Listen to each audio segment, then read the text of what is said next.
and welcome back to Michael Reads, a space where we don't simply read words but engage with ideas that challenge how we think, how we act, and ultimately how we live.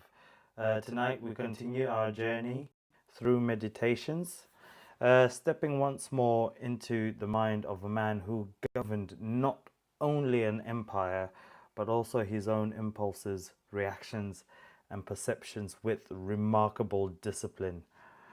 In Book 6, what unfolds is not a collection of distant reflections, but a grounded exploration of what it truly means to live with clarity, purpose, and inner control in a world that often encourages the opposite. There is something deeply humbling about returning to these writings because they strip away illusion and leave behind only what is essential. What we encounter here is not comfort but truth, not decoration but direction. And if approached with openness, these words have the ability to reshape how we interpret both ourselves and the circumstances we face each day. Before we move any further, take this moment to settle into the experience fully, removing distractions and giving your attention to something that has the potential to strengthen your mindset. If you could, like the stream, share it with someone who would benefit from this message, and subscribe if you are serious about developing discipline, awareness, and control over your life. Make the choice now to engage and not just passively observe. At the heart of Book 6 lies a powerful reminder that human beings are not meant to exist in a state of confusion or reaction, but rather in alignment with reason, guided by awareness and grounded in deliberate choice. Marcus continually points toward the rational mind as the defining feature that separates intention from impulse, urging us to recognize that our thoughts are not random occurrences, but tools that can either construct order or invite disorder depending on how they are used. What becomes evidence is that clarity does not arrive by chance. It is cultivated through consistent effort, through questioning assumptions, and through refusing to accept distorted thinking as truth. When the mind is trained to operate with logic and fairness, life begins to feel less chaotic. Not because circumstances have changed, but because perception has become steady. And as the reflections unfold, there is a quiet yet firm warning about the dangers of allowing attention to drift towards what holds no real value. Marcus highlights how easily individuals become absorbed in trivial concerns, losing sight of what truly matters while investing energy into things that offer no lasting returns. This is not presented as a criticism, but as an observation of human tendency, one that, if left unchecked, gradually pulls a person away from purpose. Time, once spent, cannot be reclaimed, which makes the direction of focus one of the most important decisions we make on a daily basis. When attention is directed towards growth, understanding, and meaningful action, life begins to take shape with intention. When scattered across distractions, it dissolves into fragmentation. A constant theme throughout this book is the call to act with purpose, not sporadically, but as a way of life. Marcus does not suggest waiting for motivation or ideal conditions, but instead emphasizes the importance of acting in accordance with values regardless of external circumstances.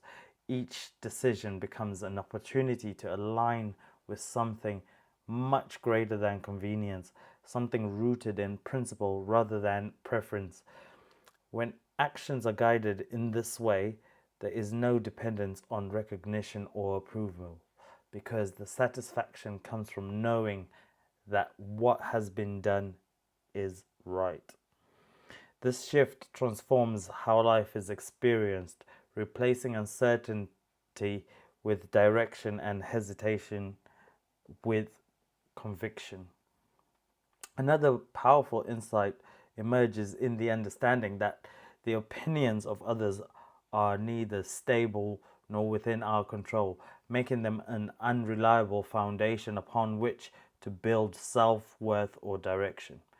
Marcus reminds us that people will form judgments regardless of what we choose to do, influenced by their own perspectives, experiences, and limitations. To live in pursuit of approval is to surrender control over one's path, constantly adjusting in response to voices that were never meant to guide us. However, when grounded in personal principles, external noise loses its influence, allowing decisions to be made with clarity and confidence. Freedom is found not in changing how others perceive us, but in releasing the need to be defined by those perceptions altogether. Time is presented not as an abstract concept, but as a finite resource that moves forward without hesitation or regard for intention. Marcus speaks with a sense of urgency, reminding us that delay often disguises itself as patience, while in reality it quietly erodes opportunity. There is a recognition that many people live as though there will always be more time to act, more chances to change, more moments to begin. Yet the truth remains that each day is a portion of life. Once gone, cannot be revisited. This awareness is not meant to create pressure, but to inspire action, encouraging us to step forward now rather than waiting for a future that is never guaranteed. Throughout Book 6, there is a clear distinction drawn between the pursuit of ease and the pursuit of growth. Comfort, while appealing, often leads to stagnation, keeping individuals within familiar patterns that limit development. Character, on the other hand, is built through challenge, through effort, and through the willingness to move beyond what feels convenient. Marcus encourages a mindset that does not avoid difficulty, but embraces it as a necessary part of becoming stronger, wiser, and more capable. When effort replaces avoidance, progress becomes inevitable, not because the path is easy, but because it is chosen deliberately. As the reflections deepen, there is a powerful emphasis placed on maintaining inner stability, regardless of external conditions. The world, by its nature, is unpredictable, shaped by forces beyond individual control. Events will unfold, people will change, and the outcomes will vary, often without warning. Yet within this uncertainty lies an opportunity to develop something unshakable, a sense of calm that does not depend on circumstances remaining favorable. Marcus illustrates that stability is not found in controlling the world, but in mastering the self, allowing thoughts and responses to remain steady even when everything else is in motion. So with that, we shall go into Book 6. Sit back, relax. If you don't have the book, just take your time to listen. I will go through the chapter, and afterwards I will give my final thoughts.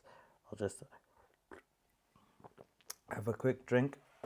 And here we go. Book 6. The substance of the universe is obedient and compliant, and the reason which governs it has in itself no cause for doing evil. For it has no malice, nor does it do evil to anything, nor is anything harmed by it, but all things are made and perfected according to this reason. Let it make no difference to you whether you are cold or warm, if you are doing your duty, and whether you are drowsy or satisfied with sleep, and whether ill spoken of or praised, and whether dying or doing something else. For it is one of the acts of life, this act by which we die. It is sufficient then in this act also to do well what we have in hand. Look within. Let neither the peculiar quality of anything nor its value escape you.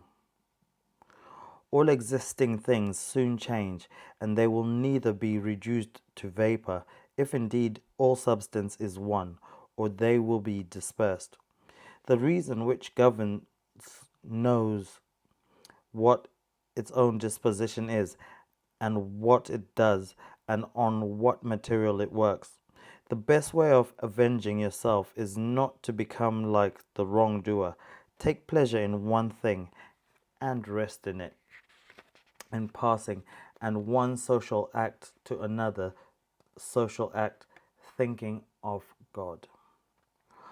The ruling principle is that which rouses and turns itself, and while it makes itself such as it is, and such as it wills to be, it also makes everything which happens appear to itself to be such as it wills.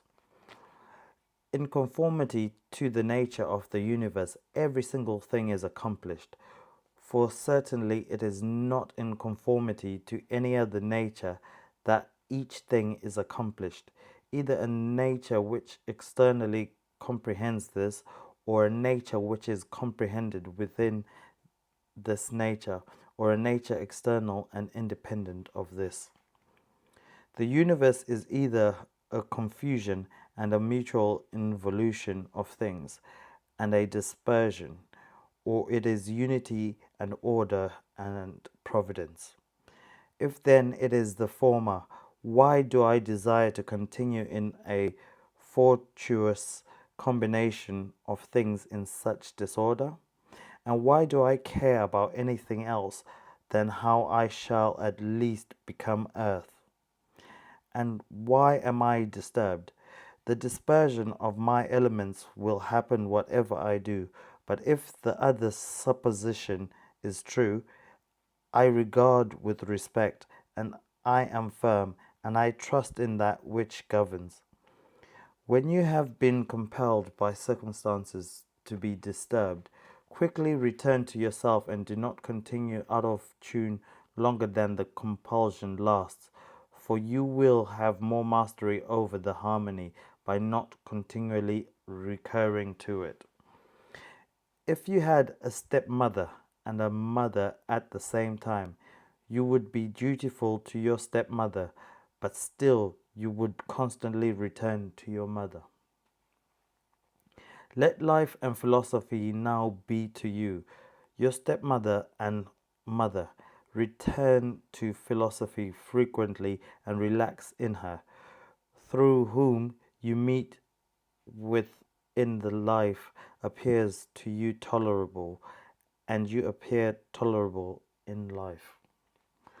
When we have meat before us and such food, we receive the impression that this is the dead body of a fish, and this is the dead body of a bird or of a pig, and again, that this is only a little grape juice, and this purple robe some sheep's wool dyed with the blood of a shellfish.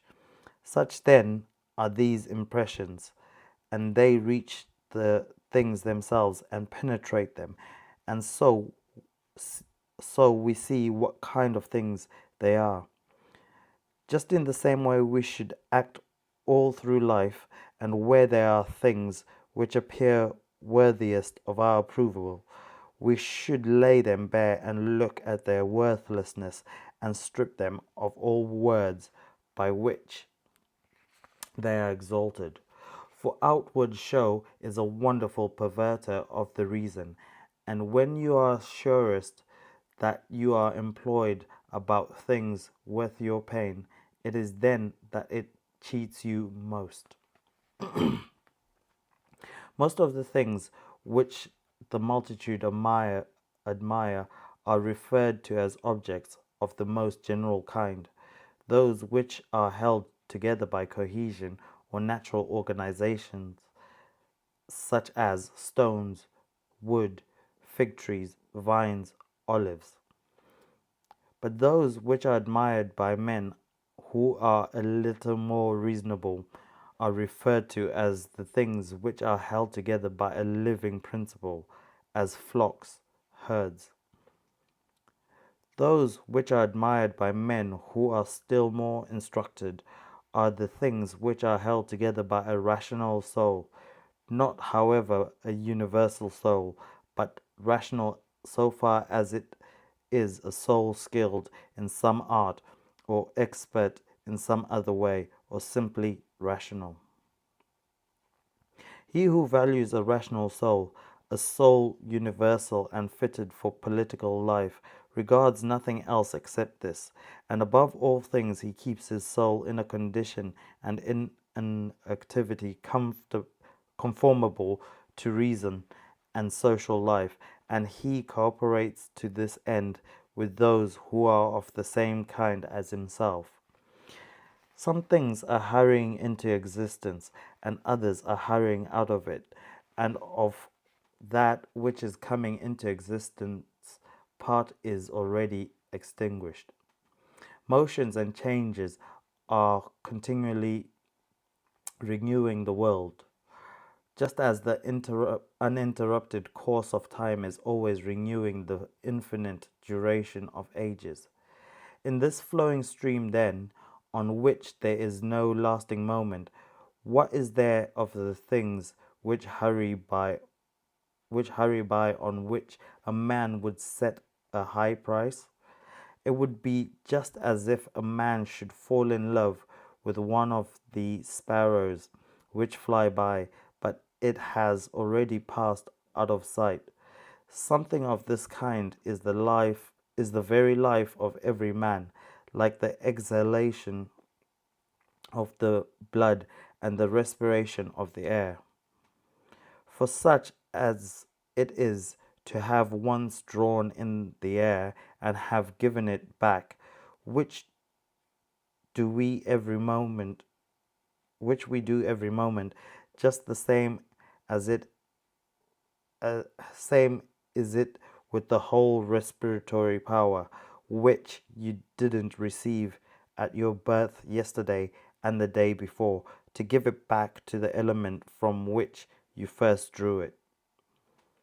Neither is transpiration, as in plants, a thing to be valued, nor respiration, as in domesticated animals and wild beasts, nor the receiving of impressions by the appearances of things, nor being moved by desires as puppets on strings, nor assembling in herds, nor being nourished by food, for this is just like the act of separating and parting with the useless part of our food. What then is worth being valued? To be received with clapping of hands? No, neither must we value the clapping of tongues, for the praise which comes from the many is a clapping of tongues. Suppose then that you have given up the worthless thing called fame. What remains then that is worth valuing? This, in my opinion, to move yourself and to restrain yourself in conformity to your proper constitution, to which end both all employments and arts lead. For every art aims at this, that the thing which has been made should be adapted to the work for which it has been made, and both the vine planter who looks after the vine and the horsebreaker and he who trains the dog seek this end. But the education and the teaching of youth aim at something. And this then is the value of the education and teaching. And if this is well, you will not seek anything else. You will also cease to value many other things too. Then you will be free, sufficient for your own happiness, and without passion. Sometime you may be envious, jealous, and suspicious of those who can take away those things, and plot against those who have that which is valued by you.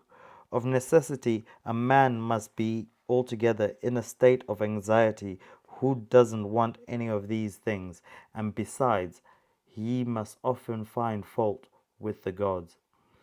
But to reverence and honor your own mind will make you content with yourself and in harmony with society and in agreement with the gods, that is, praising all that they give and have ordered. Above, below, all around are movements of the elements, but the motion of virtue is in none of these. It is something more divine, advancing, and by being hardly observed, it goes happily on its road. How strangely men act!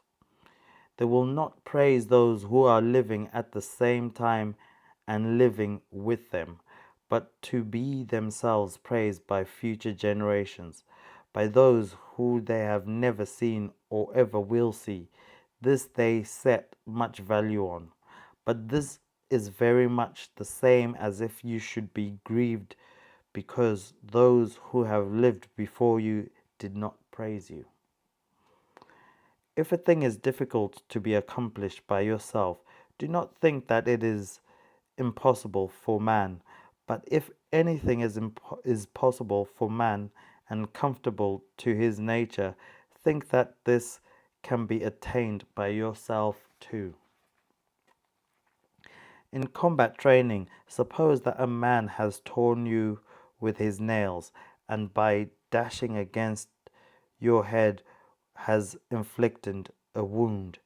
Well, we neither show any signs of vexation, nor are we offended, nor do we suspect him afterwards as a treacherous fellow, and yet we are on our guard against him, not, however, as an enemy, nor yet with suspicion, but we quietly get out of his way.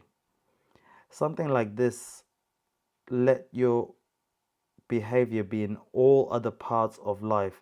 Let us overlook many things in those who are like antagonists in the gym, for it is in our power, as I said, to get out of the way and to have no suspicion nor hatred.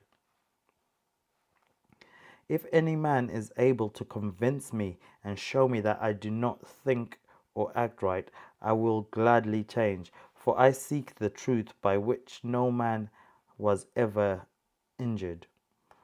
But he is injured who abides in his error and ignorance.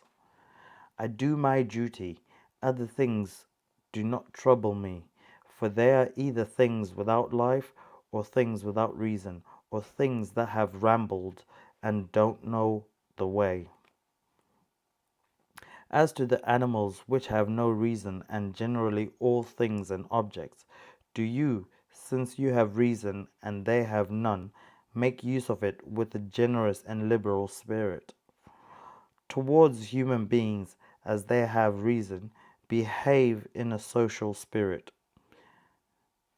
and on all occasions call on the gods, and do not perplex yourself about the length of time in which you shall do this, for even 3 hours is sufficient.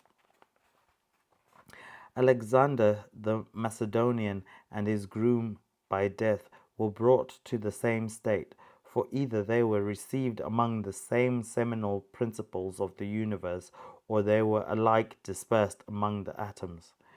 Consider how many things in the same indivisible time take place in each of us, things which concern the body and things which concern the soul, and so you will not wonder if many more things, or rather all things, which come into existence in that which is the one and all, which we call cosmos, exist in it at the same time.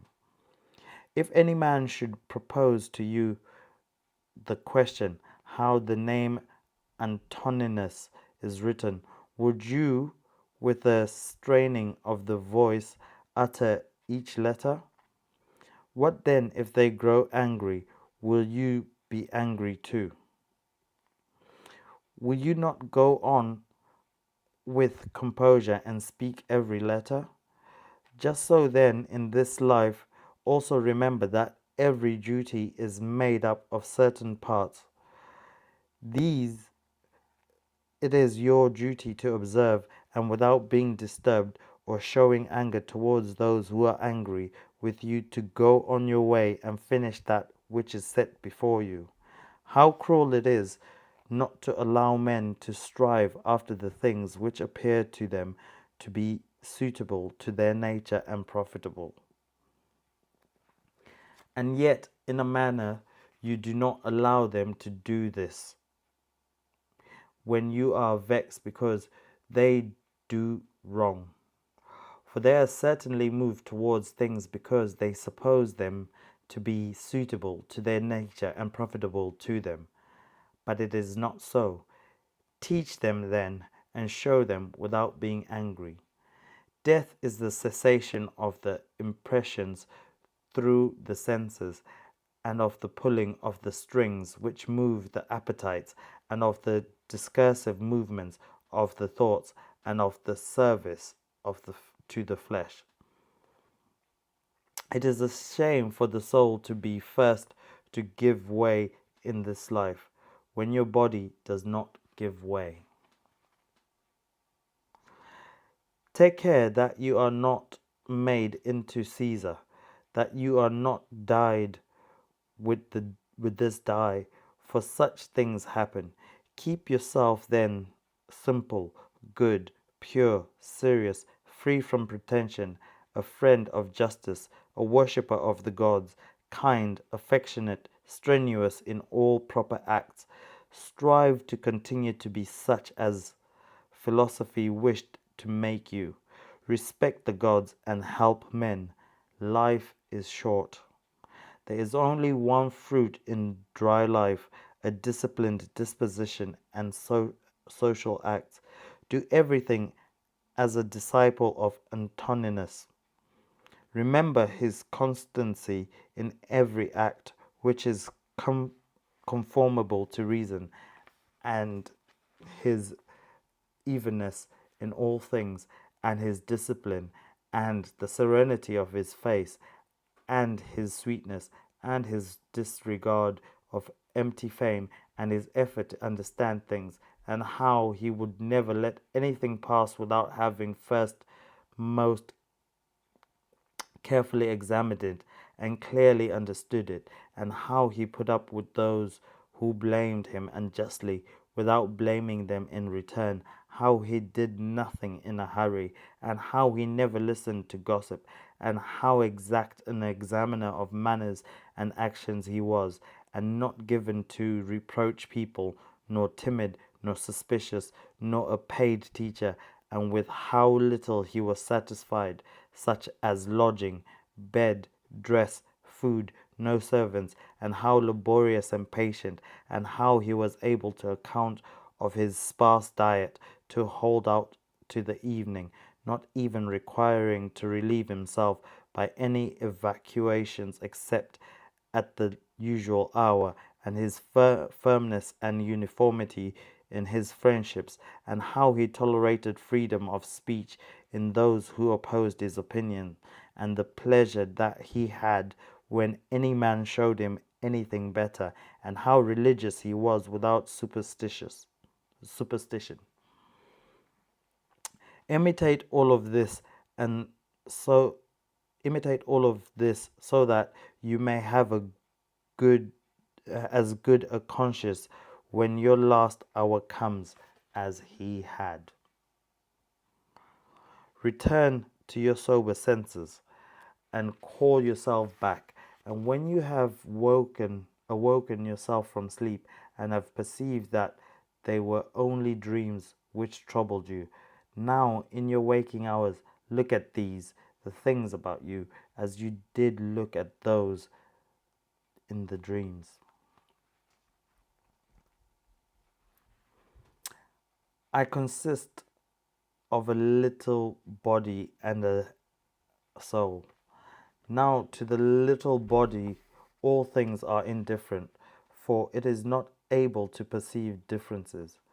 But the understanding of those things only are indifferent, which are not the works of its own activity. But whatever things are the works of its own activity, all these are in its power. And of these, however, only those which are done with reference to the present, for as to the future and the past activities of the mind, even these are for the present indifferent.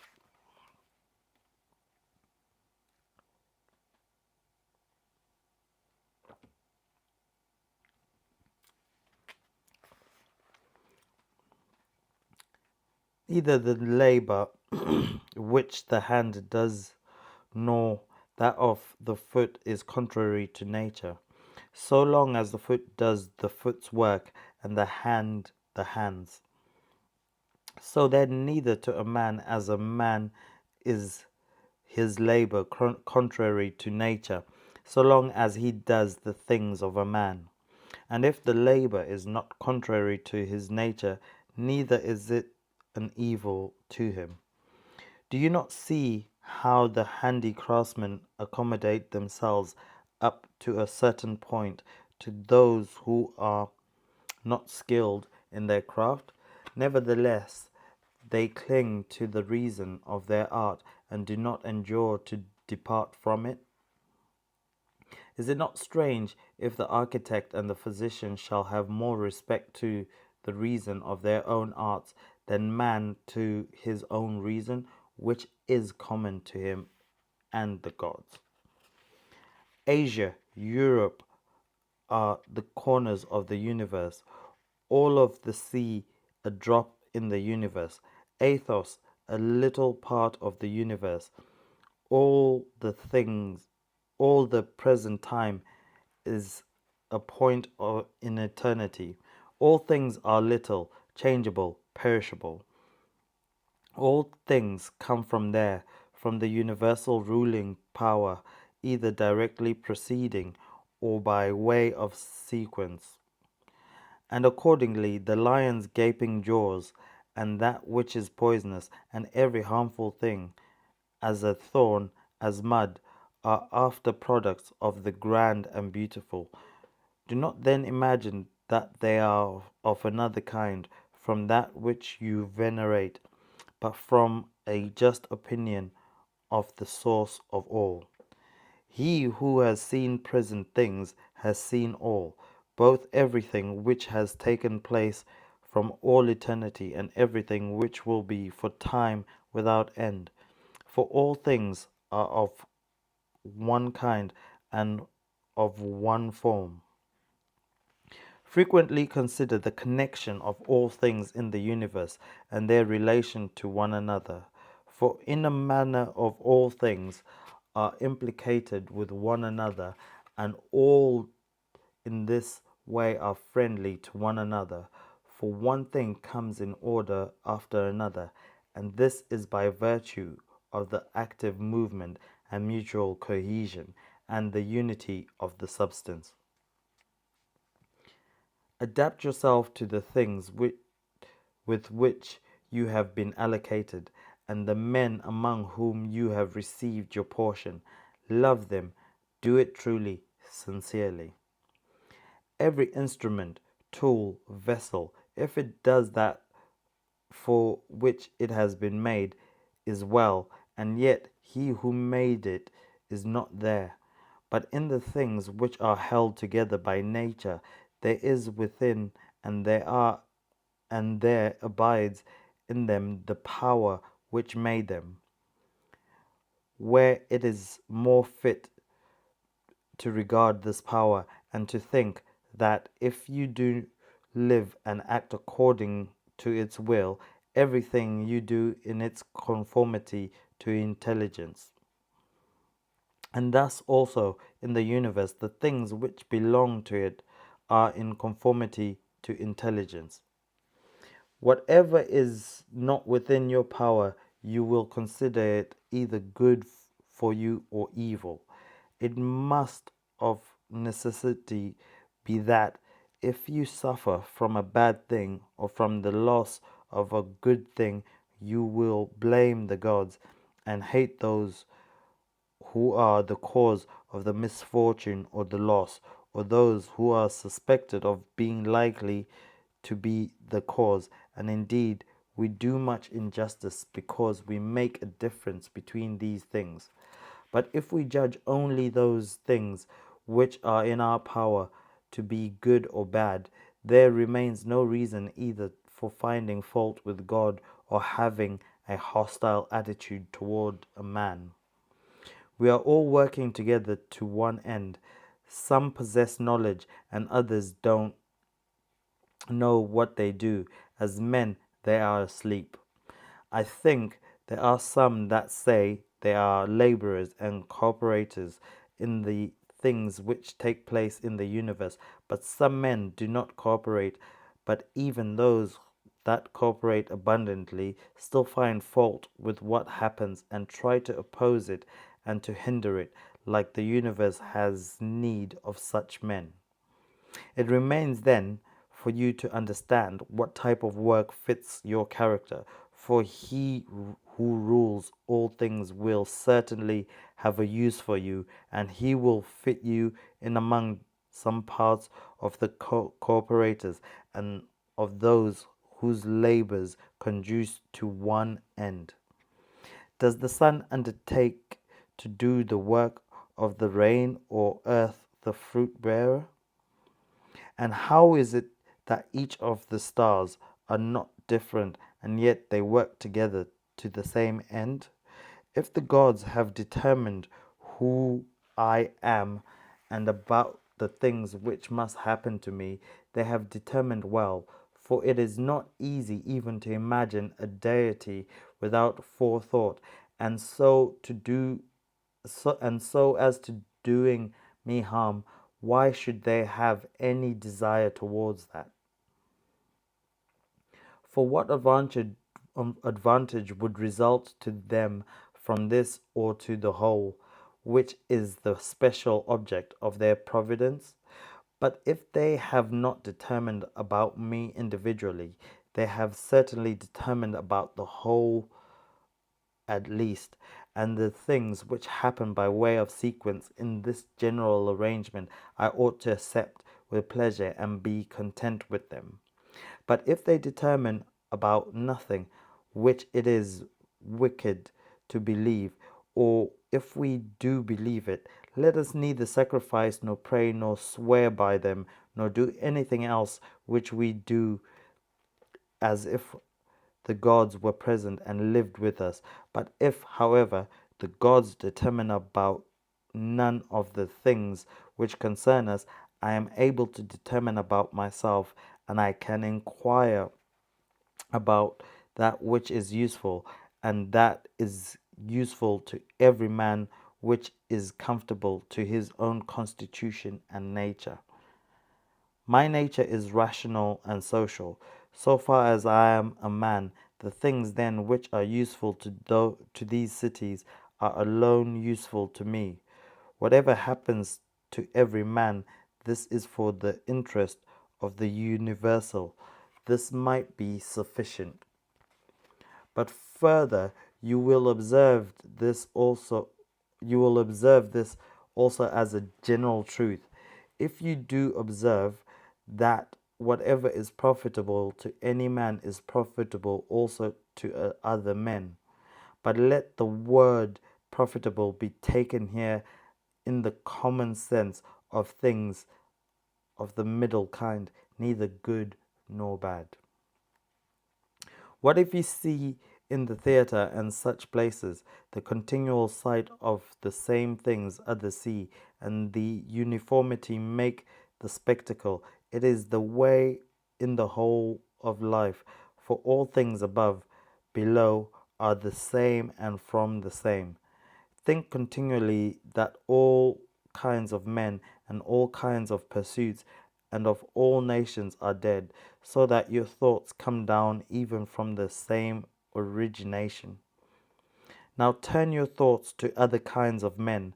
There are also many great orators, and so many noble philosophers, Heraclitus, Pythagoras, Socrates, so many heroes of former days, and so many generals after them, and tyrants, besides these, Exodus, Eudoxus, Hipparchus, Archimedes, and other men of acute natural talents, great minds, lovers of labor, versatile, confident, mockers, even the perishable and ephemeral life of man. As to all these, consider what that they have long been in the dust. What harm then is this to them, and what about those whose names that are altogether unknown? One thing here is worth a great deal: to pass our life in truth and justice, with a benevolent disposition even to liars and unjust men. When you wish to delight yourself, think of the virtues of those who live with you. For instance, the activity of one, and the modesty of another, and the liberality of a third, and some other good quality of a fourth. For nothing delights so much as the examples of the virtues, when they are exhibited in the morals of those who live with us and present themselves in abundance, as far as possible. We must keep them before us. Be not dissatisfied then, and not more. Be satisfied with the amount of substance which has been assigned to you. Be content with the time given. Let us try to persuade them to act even against their will, when the principles of justice lead that way. If, however, any man by using force stands in your way, take yourself to contentment and tranquility, and at the same time employ the hindrance towards the exercise of some other virtue, and remember that your attempt was with a reservation, that you did not desire to do impossibilities. What then did you desire? Some effort as this, but you object. If you are moved to attain the things you want to accomplish, he who loves fame considers another man's activity to be his own good, and he who loves pleasure his own sensations. But he who has understanding considers his own acts to be his own good. It is in our power to have no opinion about a thing, and not to be disturbed in our soul. For things themselves have no natural power to form our judgments. Accustom yourself to attend carefully to what is said by another, and as much as it is possible, be in the speaker's mind. That which is not good for the hive, neither is it good for the bee. If sailors abused the helmsman, or the sick the doctor, would they listen to anybody else? How could the helmsman secure the safety of those in the ship, or the doctor the health of those who he attends to? How many altogether I came into how many altogether I came into the world with have already left. To the bitter honey tastes bitter, and to those bitten by a mad dog water causes fear. And to little children the ball is a fine thing. Why then am I angry? Do you think that a false opinion has less power than the bile in the bitter, or the poison in him who is bitten by a mad dog? No man will hinder you from living according to the reason of your own nature. Nothing will happen to you contrary to the reason of the universal nature. What kind of people are those whom men wish to please, and for what objects, and by what kind of acts? How soon will time cover all things, and how many it has covered already?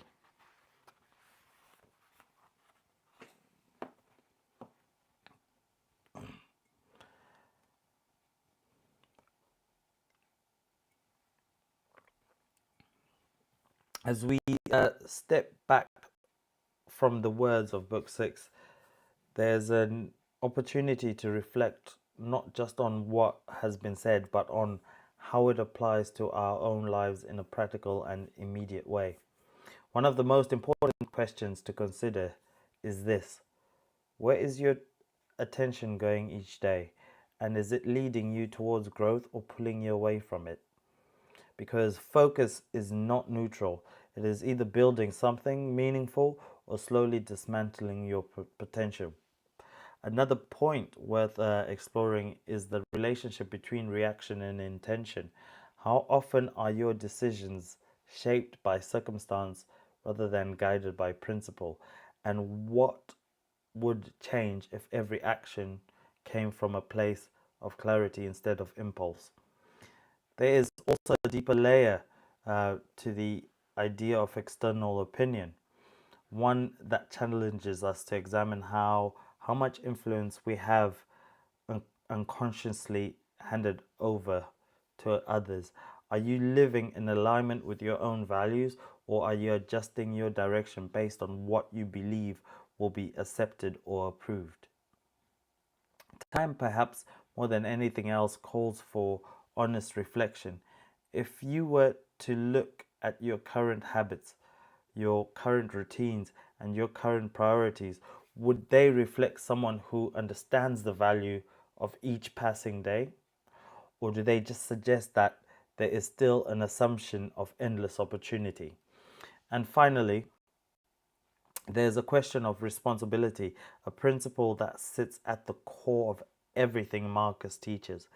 If you were to take full ownership of your thoughts, your actions, and your direction without exception and without excuse, what would you need to change starting today?